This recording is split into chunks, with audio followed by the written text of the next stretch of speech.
Welcome to Only One You Need Radio. We're not the only one you need. You are. We just show you how to get out of your own way. With your host, speaker, author, business coach, and consultant, David Dubé. Welcome to Only One You Need Radio. It's your host, David Dubé. Super excited to have you here with me today. In this episode, we're continuing our journey on communication hurdles and how to resolve them. Specifically in this episode, we're going to be talking about those who lecture or preach and monologue, essentially conversation, where they take over the conversation.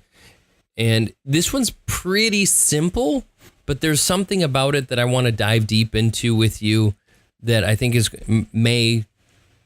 hope it helps you. That's all I can really do is hope that this helps you in some way or form. So why does someone do this? Why does someone lecture or preach or monologue a conversation? Well, for me, it's a simple thing. The premise is this: they know more than you. They're either better than you or they know more than you, and they're right. And because of that, they're righteous. And as the righteous do, they stand on pulpits and they preach. They know more. They know better. And because they know more and they know better, you have to shut up and listen. Your point is invalid. They already bought into whatever it is that they bought into, and therefore they're correct. And you're screwed because no matter what you say, you won't be right. And I've been there many a time. So in dealing with this, with these individuals, I've released the individuals in my life that were most like this. And they know who they are. Whatever. They're friends that are friends, but at a very far distance. We see each other very, very infrequently because for so many different reasons. And I'm going to share with you really what the depth of that is, because there's depth to this reason. So yes, they know better than you. And sometimes it's because they're older than you. Sometimes it's because they feel like they have an education and you don't, or they're educated in that specific form than you. The irony when it comes to this is, and for those of you listening to this, you probably understand where I'm coming from. Anyone who's not there and isn't into learning more and expanding who they are, they don't get this. And it's this aspect. Those who are quote unquote higher educated, they bought into a system, subscribe to that system, learn from teachers who learned how to teach but never learned from real life in most cases, right? See, personally, I would want to learn, if not from personal experience, from someone who's had personal experience. Now, that's who I am. Those who are higher educated, they don't necessarily understand that most of their teachers were educated to educate and not educated through experience. And truly, I say this all the time, life is a lesson and time is the teacher. You have to learn through the experience truly to have it become a part of who you are. If not, you're only learning from a book or someone else. And there's a quote that goes perfectly with this by, well, I'll tell you who it's by here in a moment. Let me read the quote. The quote goes, "Human beings never think for themselves. They find it too uncomfortable. For the most part, members of our species simply repeat what they are told and become upset if they are exposed to any different view. The characteristic human trait is not awareness, but conformity. We are stubborn, self-destructive conformists. Any other view of our species is just a self-congratulatory delusion." That quote is from Michael Crichton. You may or may not know who he is, but he is the author of many amazing books, one of which you probably know because it's based on a movie that just came out, Jurassic World, Fallen Kingdom, but he is the original author of Jurassic Park and Jurassic World. And I find that to be so intriguing that he wrote that's one of his quotes, because for the most part, we are lazy. We don't like to do research, And when we do, we research what other people are saying as opposed to being exposed to it ourselves. And when you get exposed to something yourself, there's what's called an innate presence of it within you. So it becomes a part of who you are. And when it becomes a part of who you are, it's not a belief anymore. It's a knowing. And when it's a knowing, it's just there. But you see, when you're talking with one of these people who stand on their pulpit and preach to you, they've never once had experience, or very few occasions of this have they had personal experience when it comes to this. Very few occasions.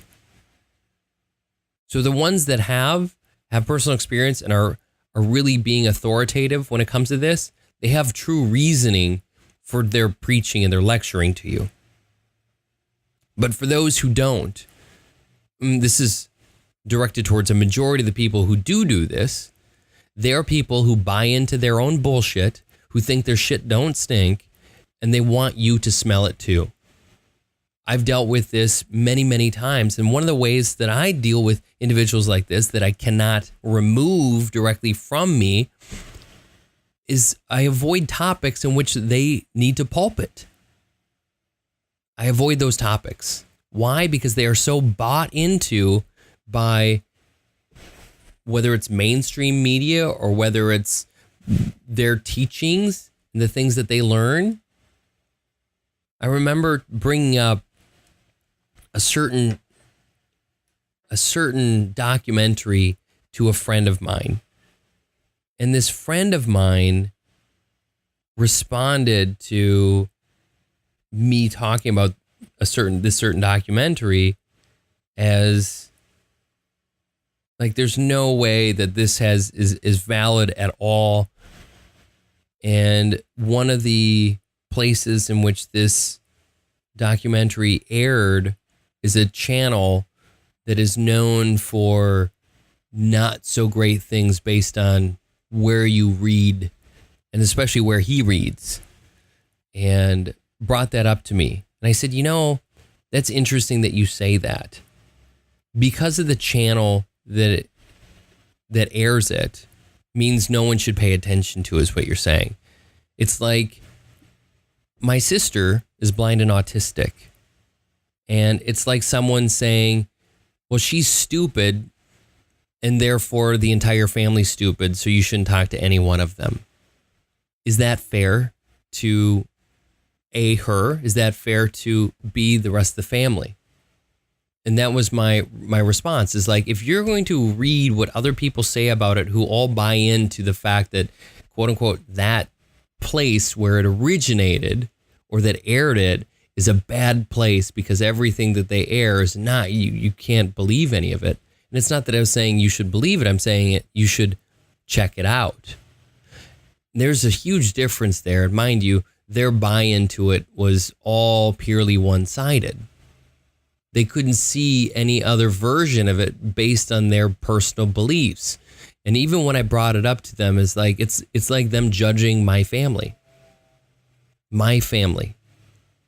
I said, if someone told you that my sister was stupid, and because she's stupid, you should have nothing to do with me, is that fair to anyone? A, is that fair to her because you don't know who she is? You're just hearing someone's opinion of who she is, and therefore their opinion of who she is represents now their opinion of who I am. No, it's not. But you know what? They bought so hard into these other viewpoints, it went nowhere from there. And to me, that's ridiculousness. Like, do you even understand the type of BS you're pulling in from all these other places, so you can't even look at the opportunity of new information? New information to them is confirmation of what they already know. New information is not new information. What our science, this is the crazy part about the preachiness that I see in the world, is there are theories, and theories are written as theories, but they are published as fact. And because they're published as fact, we believe them, and society believes them. And society, going back to Michael Crichton's quote, they don't want to question the narrative. They're going to accept it. Why? Because they're afraid of the fucking truth. Pardon my French. And because they're afraid of the truth, they're not going to look at anything in any other different way. I've learned over the course of many years that I don't know the truth. Okay, I have a feeling on things, and I trust my feeling on things. That's first and foremost.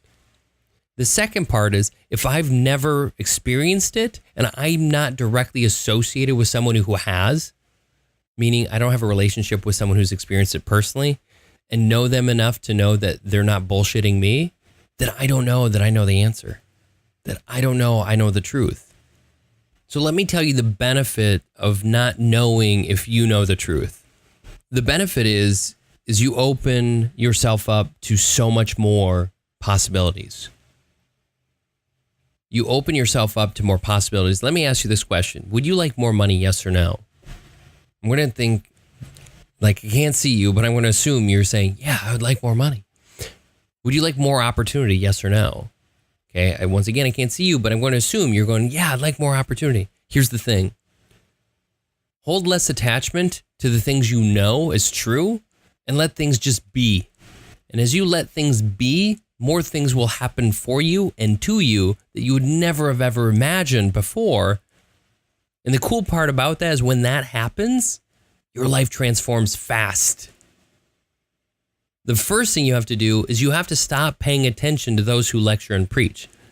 So let me ask you this question. When you watch the news and you're watching the broadcasters, are the broadcasters in the field? Yes or no? No.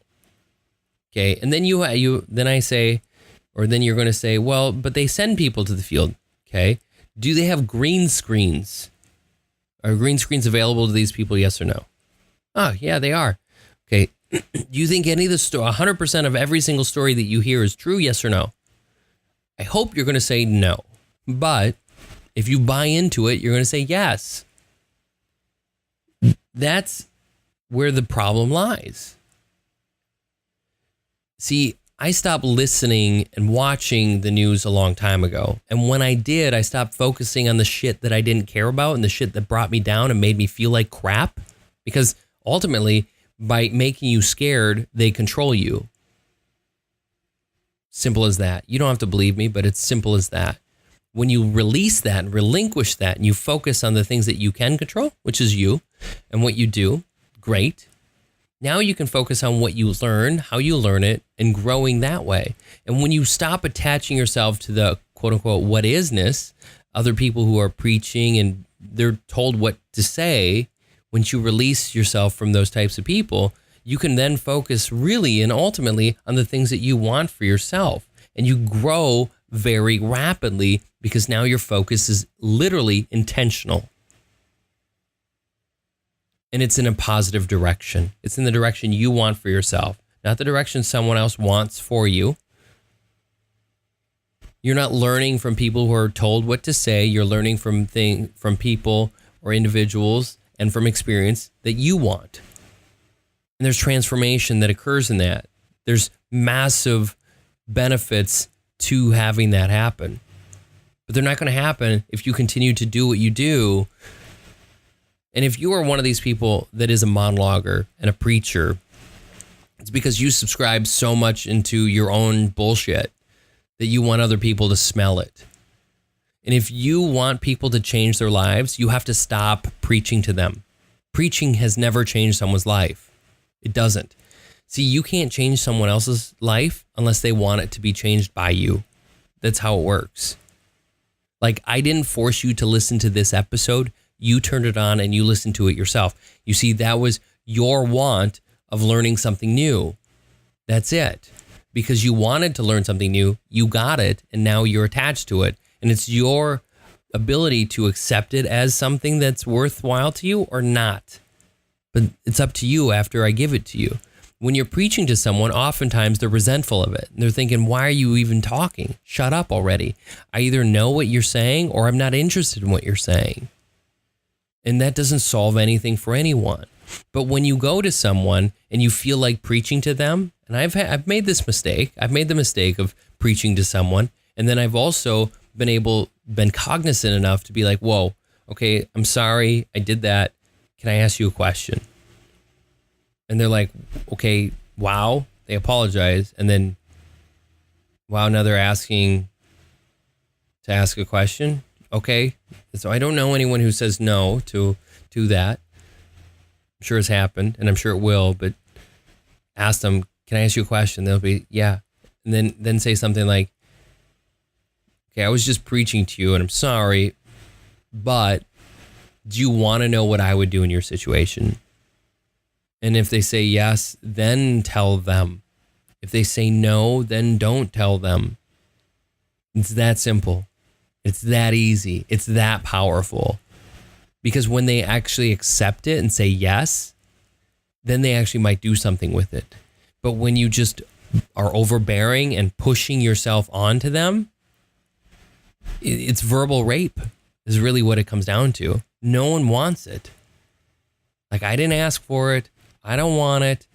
And for those of you who are like above that and take it, because I've been there, like someone just verbally pukes all over me, I don't say anything. Like, I'm like, thanks. Okay. Right? I'm still nice. I'm not going to throw it in their face. So know where you lie. And then be willing to make your bed with that. So if you're a preacher or a lecturer or monologuer, you have to know. Like, are you coming at someone from the point of view of you're right, they're wrong? And is the only way that you can get across to them is by being overbearing and just blabbing away for 5-10 minutes on whatever subject? Because you are smarter than them? What are you proving? Is this a pissing match? Who's got the longest stream? Like, once you realize that you're not getting anywhere by doing it, you will then stop doing it. And with the other person, when they do that, and you bring that up to them, being like, it's okay to interrupt them and just say, I get it. I get it. You know more than me. You know better than me. I've done that before. Like, just throw down the gauntlets. Be like, you know what? That's it. You know more than me. That's fine. I submit to you. Because I don't want to be part of it. It's not worth it for me to be lectured like that. Or when they're done, just be like, so how was that for you? You feel better now? And at some point, hopefully, they're cognizant enough to know that it wasn't good for you at all.